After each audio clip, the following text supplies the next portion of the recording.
Guys, I am Neetu Nigam and welcome to my channel success with Nigam institute. आज मैं फिर से एक असिस्टेंट प्रोफेसर वैकेंसी के बारे में आपको बताने आई हूँ। हमारा ये पर्पस रहता है कि जितने भी टीचिंग वैकेंसी की, चाहे ऑल इंडिया लेवल पे जो भी वैकेंसी निकलती है, चाहे वह टीचिंग से रिलेटेड हो या प्रोफेसर से, आपके साथ उसको शेयर करूँ। तो आप हमें कमेंट में अवश्य बताएं कि आप कौन से शहर से ये वीडियो देख रहे हैं, ताकि मैं आपके स्टेट और आपके शहर से रिलेटेड प्राइवेट और गवर्नमेंट टीचिंग जॉब आपके साथ शेयर कर सकूं। तो चलिए आज का वीडियो हम जानेंगे। ये central university of south Bihar से आया है, जिसमें काफ़ी अच्छी वैकेंसी निकली है और ये परमानेंट जॉब रहेगी, जिसमें सैलरी भी आपकी बहुत अच्छी है। इस वीडियो में हम जानेंगे कि आप इसमें फॉर्म कैसे भरेंगे, फॉर्म ऑनलाइन या ऑफलाइन कैसे फॉर्म भरे जा रहे हैं, क्वालिफ़िकेशन क्या है, सैलरी क्या है और कौन कौन से सब्जेक्ट के फॉर्म यहाँ पर भरे जा रहे हैं। तो चलिए स्टार्ट करते हैं। यहाँ पर इन्होंने ये अपॉइंटमेंट फैकल्टी पोजीशन यहाँ पर आप देख रहे हैं,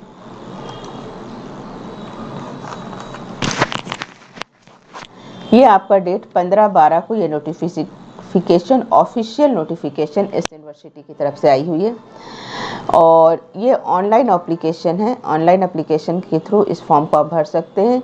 इसके डिटेल्स आपके CU चैंट पोर्टल पे भी डाला गया है और साथ ही इसकी यूनिवर्सिटी की ऑफिशियल वेबसाइट है, वहाँ पे भी आपको मिल जाएगी। अब हम जानते हैं कि नेम ऑफ पोस्ट क्या है। प्रोफेसर, असिस्टेंट प्रोफेसर, यहाँ लेवल 14, लेवल 13 एंड लेवल 10 तीन आधार पर यहाँ पर एकेडमिक पे लेवल रहेगा। और यहाँ पर आप देख पा रहे हैं, अगर लेवल 14 में आपका सिलेक्शन हो जाता है तो वहाँ 1,44,200 से 2,18,000 आपका पे स्केल रहेगा। अगर असिस्टेंट प्रोफेसर में आपकी सिलेक्शन हो जाती है तो यहाँ 2 लाख से 17,000 रहेगा और यहाँ इस लेवल में आपका 1,82 लाख तक आपका सैलरी रह सकती है। चलिए आगे इसको हम समझते हैं। School of department, number of post and vacant position. यहाँ पे कौन कौन से डिपार्टमेंट से कौन कौन सी पोस्ट निकली है, नंबर्स ऑफ पोस्ट कितने हैं और assistant professor and associate professor के लिए क्या क्या यहाँ पर वैकेंसी निकाली गई है। ऊपर में भी सॉरी मैंने असिस्टेंट प्रोफेसर कह दिया था, यहाँ associate professor and assistant professor है। तो चलिए यहाँ पर देखते हैं। डिपार्टमेंट ऑफ एग्रीकल्चर से आपका टोटल 17 पोजीशन है, 17 पोस्ट निकाली गई है। यहाँ पे एसोसिएट प्रोफेसर के लिए ST, SC, OBC के लिए, फिर असिस्टेंट प्रोफेसर अनरिजर्व के लिए 5 पोस्ट है, SC के लिए 2 पोस्ट है, ST के लिए 1 पोस्ट है, OBC के लिए 3 और ESW के लिए 1। यहाँ पे कैटेगरी वाइज जो है डिटेल्स डाला हुआ है कि कौन से कैटेगरी के लिए कितनी पोस्ट है, तो उसके अकॉर्डिंग आप यहाँ पर देखकर भर सकते हैं। अब यहाँ पर हम देख लेते हैं। सब्जेक्ट है आपका plant pathology, soil science, entomology, एंटोनियम, horticulture, agriculture economics, genetics and plant breeding. ये सारे आपके नंबर ऑफ पोस्ट दिए गए हैं और कौन कौन से कैटेगरी के लिए पोस्ट निकाली गई है ये यहाँ पे आपको मेंशन किया गया है। अब नीचे आ जाते हैं। नीचे आपका डिपार्टमेंट है school of mathematics, statics and computer science. इसके अंतर्गत आपका मैथमेटिक्स हो जाता है, स्टैटिक्स हो जाता है, कंप्यूटर साइंस। यहाँ पे ये निकाले गए हैं पोस्ट कितने हैं और कहाँ कहाँ पे क्या। यहाँ पर SC के लिए 1 निकाला गया है और डिपार्टमेंट ऑफ स्टैटिक्स में अनरिजर्व के लिए 1 पोस्ट है। उसी प्रकार school of physics and chemistry science के लिए आप देख रहे हैं 1 and 1 पोस्ट है और यहाँ पर कैटेगरी OBC और ESW के लिए निकाला गया है। School of earth biology and environment science के अंतर्गत जो है आपका bioinformatic, environment science, life science, geography and geology, इन सभी से 1 और 2 पोस्ट निकाले गए हैं और यहाँ पर इन सभी के लिए सीट रिजर्व रखी गई है। आगे हम देख लेते हैं। Social school of social science and policy में economics and study policy and historical studies and archaeology है। फिर ह्यूमन साइंस में साइकोलॉजिकल साइंस। फिर school of law and government है। School of language and literature में इंग्लिश एंड फॉरेन लैंग्वेज से है।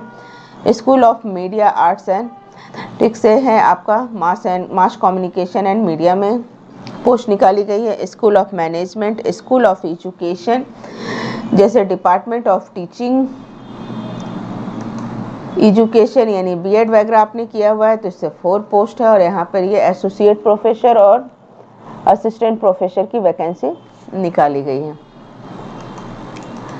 अब नीचे हम आ जाते हैं एडवर्टाइजमेंट एब्रिविएशन फॉर्म जो है, जैसे यू आर अनरिजर्व मैंने यहाँ पर बता ही दिया था कौन से वर्ड के लिए क्या निकाला जाता है। अब साथ में इन्होंने ये नोट दिया है कि all the candidate who had applied for this post against advertisement and date 25/10 इतना, तो इन्होंने कहा है कि इस विज्ञापन में 25/10/2024 के तहत इस पद के लिए आवेदन करने वाले सभी उम्मीदवारों को आवश्यक नवीनतम ओबीसी ईएसडब्ल्यू प्रमाण पत्र 2025 के लिए वैध के साथ पुनः आवेदन करना होगा यदि कोई हो, लेकिन यदि आवेदन शुल्क पहले ही भुगतान कर दिया गया हो तो उससे पुनः भुगतान करने की आवश्यकता नहीं है। यानी इस वैकेंसी पे 25/10/24 पर अगर आपने आवेदन किया हुआ है और फीस आपने भर रखा है तो आपको वापस से फीस नहीं डालना है। यहाँ पे नेक्स्ट कहा जा रहा है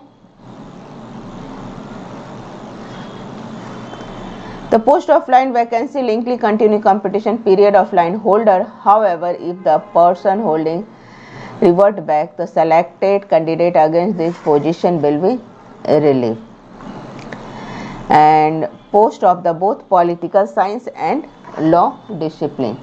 कह रहा है ग्रहण अधिधारण के अवधि पूरी होने तक पद की रिक्त जारी करने की संभावना। हालांकि यदि कोई धारक वापस लौट आता है तो इन पदों के लिए नवीनतम उम्मीदवारों को मुक्त कर दिया जाएगा। यानी मान लो इस पद के लिए पहले से अगर कोई उम्मीदवार है और वो वापस आ जाते हैं तो नए जिनको बहाली किया गया है। ये बात जो है राजनीतिक विज्ञान और लॉ के सब्जेक्ट्स के लिए कही गई है। ये post of both political and law discipline subjects के लिए है। साथ ही नीचे आपको कहा जा रहा है any changes, addendum, corrections, update posted by only of university website।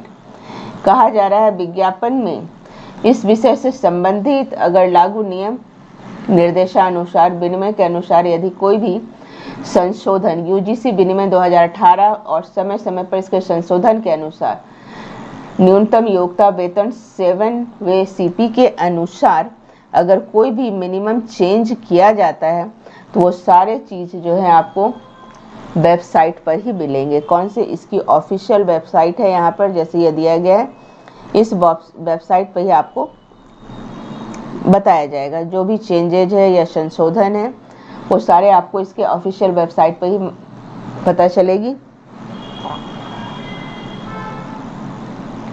साथ ही आपको यह कहा जा रहा है कि आवेदन पत्र केवल आप www.cusb.ac.in या curesamarth.in इसी पे फॉर्म, इसके ऑनलाइन फॉर्म आप भर सकते हैं। यहाँ पर इसके ये देखिए टाइम लिमिट में आप इसके इसी वेबसाइट पर, एक मिनट,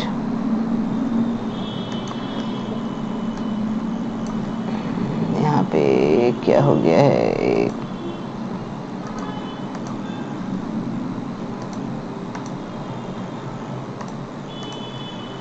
इसी वेबसाइट पे आप भर सकते हैं। यहाँ पे क्या कह रहा है, इसकी ये वेबसाइट है और एक ये, यही दोनों जगह पे आप ऑनलाइन फॉर्म भर सकते हैं। कोई भी ऑफलाइन फॉर्म यहाँ पर एक्सेप्ट नहीं किया जाएगा। साथ में ये कहा जा रहा है कि अगर यूनिवर्सिटी में किसी पर्टिकुलर पोस्ट के लिए बड़ी संख्या में अगर आवेदन प्राप्त होते हैं तो जो है विश्वविद्यालय को किसी भी विशेष पद की बड़ी संख्या में आवेदन प्राप्त होते हैं तो ऐसी स्थिति में यूनिवर्सिटी शैक्षणिक आधार पर डायरेक्ट इंटरव्यू पर बुलाए जाने वाले उम्मीदवारों की संख्या को सीमित करने का अधिकार सुरक्षित रखता है। साथ ही इन्होंने कहा है कि अंक न्यूनतम निर्धारित अंक से अधिक हो सकते हैं, जैसा कि विधिवत गठित स्कैनिंग समिति और समितियों द्वारा तय किया गया है।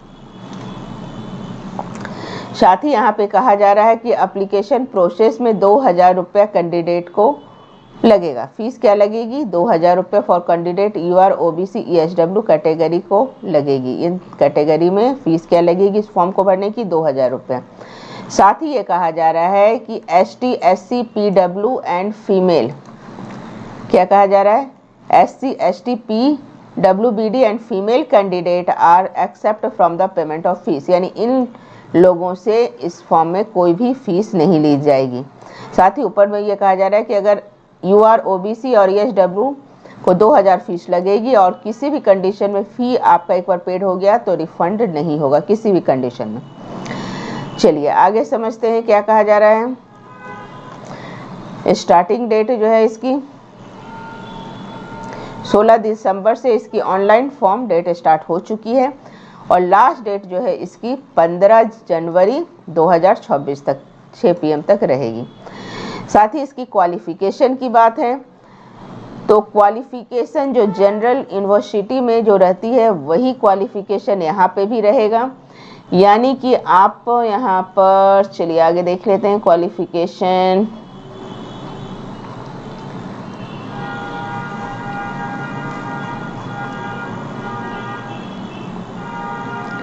सेवन पे UGC रेगुलर्स के आधार पे an post university website any change वगैरह जो भी होगा आप यूनिवर्सिटी के वेबसाइट पे देख सकते हैं।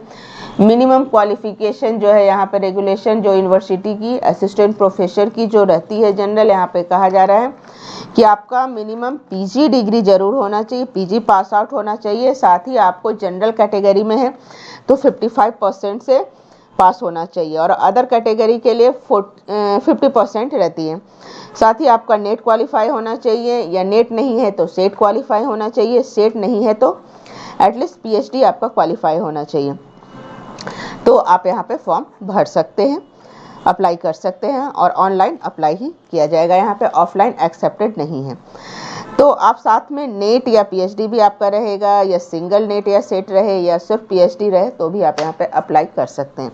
आई होप आपको सारे क्वेश्चंस के जवाब मिल गए होंगे। अगर कोई डाउट है तो कमेंट बॉक्स में आप हमें अवश्य पूछें, तो कोशिश करूँगी कि उसका जवाब दूँ।